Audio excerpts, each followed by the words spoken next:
السلام علیکم ورحمۃ اللہ وبرکاتہ۔ نحمدہ ونصلی علی رسولہ الکریم، اما بعد، اعوذ باللہ من الشیطان الرجیم، بسم اللہ الرحمن الرحیم۔ وَلَقَدْ يَسَّرْنَا الْقُرْآنَ لِلذِّكْرِ فَهَلْ مِن مُدَّكِرٍ صدق اللہ العظیم۔ رب یسر ولا تعسر وتمم بالخیر وبک نستعین یا فتاح۔ میں امید کرتا ہوں کہ آپ تمام ساتھی خیر و عافیت سے ہوں گے۔ اللہ پاک سب کو خوش رکھے، صحت مند رکھے، تندرست رکھے۔ جیسے کہ آپ سب واقف ہیں کہ ہماری 4 کلاسز اب تک عربک گرامر کی ہو چکی ہیں، جس کے اندر ہم نے اب تک یہ پڑھا ہے کہ حروف الہجا، عربک الفابیٹس کو حروف الہجا کہتے ہیں، ان کی تعداد 28 ہوتی ہے۔ الف اور حمزہ کے اندر فرق کے ساتھ ہم نے اس کو پہچانا۔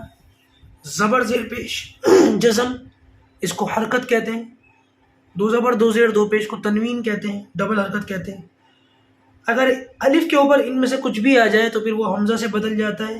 اس کی مثالیں بھی ہم نے دیکھی تھی۔ پھر ہم نے یہ سیکھا کہ حروف پلس حرکات کے ملنے سے لفظ بنتا ہے۔ لفظ کی 2 قسمیں ہیں، با معنی، بے معنی، میننگ فل اور میننگ لیس۔ لفظ جو با معنی ہو، لفظ جو میننگ فل ہو، اس کو کلمہ کہتے ہیں عربک گرامر کے اندر۔ کلمے کی 3 قسمیں ہیں، اسم، فعل، حرف۔ اسم یعنی کہ نام، فعل یعنی کہ کام، اور حرف یعنی کہ پریپوزیشن۔ اس کی مثالیں بھی دی تھی، میں نے آپ کے سامنے اس کی وضاحت بھی کی تھی۔ اب مجھے امید ہے کہ آپ لوگ اپنی ووکیبلری بنا رہے ہوں گے، کیونکہ میں بھی پیچھے کی جانب ہاتھ کے ہاتھ ووکیبلری بنا رہا ہوں، اور میں اس لیے بنا رہا ہوں تاکہ آپ لوگوں کو سمجھ میں آ سکے۔ دیکھیے کچھ الفاظ میں نے لکھ لیے ہیں، اور کچھ الفاظ جو ہیں وہ میں لکھتا رہوں گا۔ دیکھیں کچھ الفاظ آپ چاہیں تو یہاں سے ویڈیو کو روک کر اسکرین شاٹ لے کر ان الفاظ کو دیکھ سکتے ہیں۔ میں نے ایک طرف الفاظ لکھے ہیں، دوسری طرف ان کے معانی لکھے ہیں، اس طریقے سے۔ پھر اس طرف بھی میں نے اس کا آغاز کر لیا، جیسے کہ میں نے بتایا تھا اگر رجسٹر آپ کے پاس موٹا ہے تو آپ ایک طرف پریکٹس کریں، دوسری طرف جو ہے وہ الفاظ اور معانی لکھیں۔ اس سے آپ کی ووکیبلری بنتی چلی جائے گی۔ کبھی ایسا نہیں ہوگا کہ ہم ڈکشنری اٹھائیں اور وہاں سے کچھ الفاظ دیکھ کر کے آپ کو دے کہ بھئی یہ 5-10 الفاظ لکھو، ان کے معنی یاد کرو۔ اس طریقے سے نہیں ہوگا، بلکہ ہم پڑھتے پڑھتے ہی الفاظ بیچ میں دیکھیں گے، ٹھیک ہے نا؟ تو میں الفاظ ساتھ ساتھ بنا رہا ہوں، آپ کو بھی اسی لیے دکھا دیا تاکہ آپ لوگ بھی جو ہے وہ اپنے الفاظ کو بنا سکیں۔ چلیے آگے چلتے ہیں۔ اب آ گئے واپس اپنے اسی پیج پر، ہم نے یہاں تک پڑھ لیا تھا۔ آج ہم آگے پڑھتے ہیں۔ چلیے میں اسی کے نیچے لکھ لیتا ہوں۔ دیکھیے میں نے آپ کو بتایا تھا کہ سب سے پہلے ہم اسم پڑھیں گے، لیکن اسم سے شروع کرنے سے پہلے ہم فعل کے بارے میں کچھ باتیں جان لیں گے۔ تو وہ کچھ باتیں کیا ہیں وہ میں بتا دیتا ہوں آپ کو۔ 2-3-4 چیزیں مشکل سے میں پڑھاؤں گا، یاد کراؤں گا، کوئی لمبی چوڑی چیز نہیں ہے۔ آپ کو یہ بات اچھی طریقے سے سمجھ لینی چاہیے، کوئی بہت لمبی چوڑی چیزیں نہیں میں بتاؤں گا۔ ایک سبق کے اندر 2-4 چیزیں بس، تاکہ آپ کو یاد کرنا سمجھنا آسان ہو۔ یہی وجہ ہے کہ عربی کلاس ہم نے ہفتے میں 2 مرتبہ رکھی ہے۔ زیادہ لمبا چوڑا آپ لوگوں کے ذہنوں پر زور نہیں ڈالا، دباؤ نہیں ڈالا۔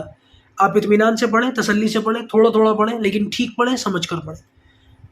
دیکھیے اب میں آگے 2-3 مثالیں لکھتا ہوں تاکہ آپ کو بات پوری طریقے سے سمجھ میں آئے۔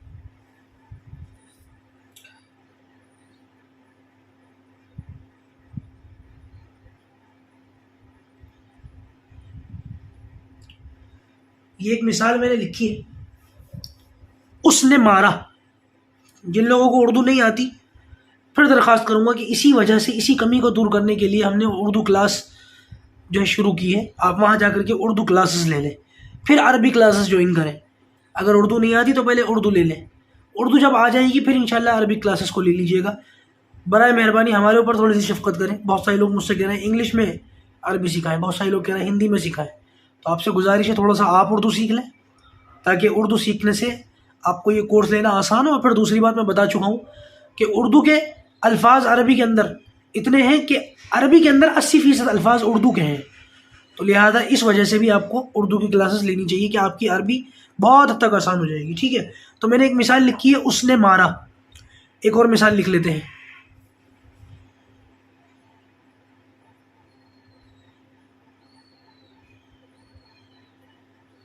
وہ مارتا ہے، ٹھیک ہے؟ پہلی مثال ہمیں دکھ رہی ہے اس نے مارا، اور دوسری میں ہے وہ مارتا ہے. ٹھیک ہے، آگے چلیے ایک مثال اور لکھ لیتے ہیں.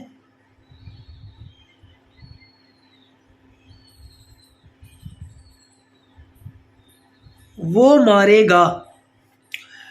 اب اس کے اندر میں نے 3 مثالیں لکھی ہیں. نمبر 1 اس نے مارا، نمبر 2 وہ مارتا ہے، اور نمبر 3 وہ مارے گا. ان تینوں کے اندر ایک چیز کامن ہے، وہ یہ کہ ان تینوں ہی مثالوں میں وقت کا پتہ چلتا ہے.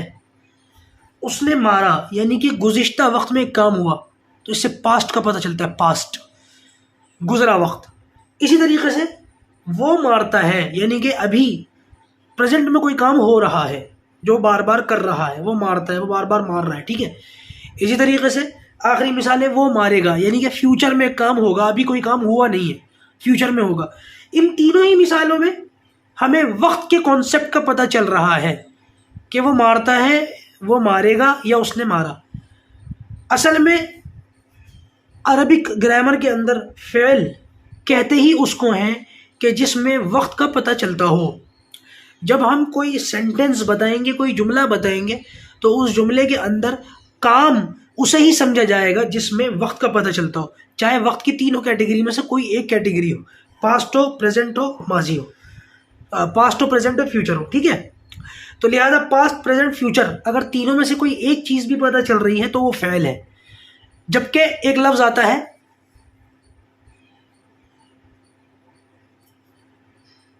مارنا.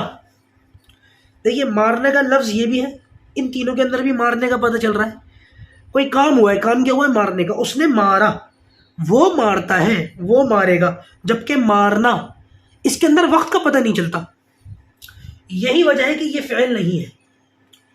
اس چیز کا خیال رکھنے کی ضرورت ہے.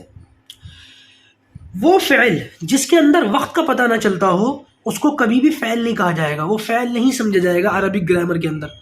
تو سوال یہ اٹھتا ہے پھر اس کا نام کیا ہے؟ اگر اس کو فعل نہیں کہیں گے تو پھر اس کو کیا کہیں گے؟ اس کا جواب آپ کو اگلے سبق کے اندر ملے گا. کم سے کم ابھی آپ اتنا سمجھ لیں کہ یہ فعل نہیں ہے. فعل یہ تینوں ہیں، فعل یہ تینوں ہیں. کیوں؟ کیونکہ فعل کہتے ہی اس کو ہے جس کے اندر وقت کا پتہ چلتا ہو، چاہے وہ وقت گزرا ہوا ہو جس کو پاسٹ کہتے ہیں، چاہے وہ وقت موجودہ ہو جس کو پریزنٹ کہتے ہیں، چاہے وہ وقت آنے والا ہو اس کو فیوچر کہتے ہیں.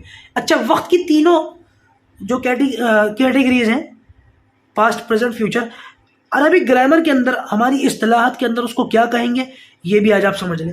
پریزنٹ، گزرا ہوا، پاسٹ یعنی کہ گزرا ہوا وقت، اس کو کہیں گے ماضی. کیا کہیں گے؟ ماضی. جو وقت چل رہا ہے اس کو کہیں گے پریزنٹ کو حال، اور جو آنے والا ہے فیوچر اس کو کہیں گے مستقبل. ٹھیک ہے، تو ماضی یعنی کہ پاسٹ، حال یعنی کہ پریزنٹ، اور مستقبل یعنی کہ فیوچر. تو وقت کی جو تینوں اقسام ہیں وہ میں نے آپ کے سامنے عربک گرامر کی اصطلاحات میں اس کو کیا کہیں گے یہ بھی لکھ دیا.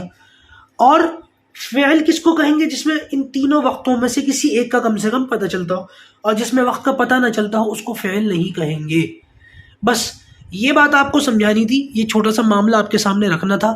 آج کے لیے میں سمجھتا ہوں سبق اتنا ہی رکھیں. انشاءاللہ عز و جل اس سے آگے کا جو سبق ہے وہ کل آپ کے سامنے لے کر کے حاضر ہوں گا. اللہ پاک ہم سب کو عربک زبان سیکھنا، سمجھنا آسان فرمائے. السلام علیکم ورحمۃ اللہ وبرکاتہ.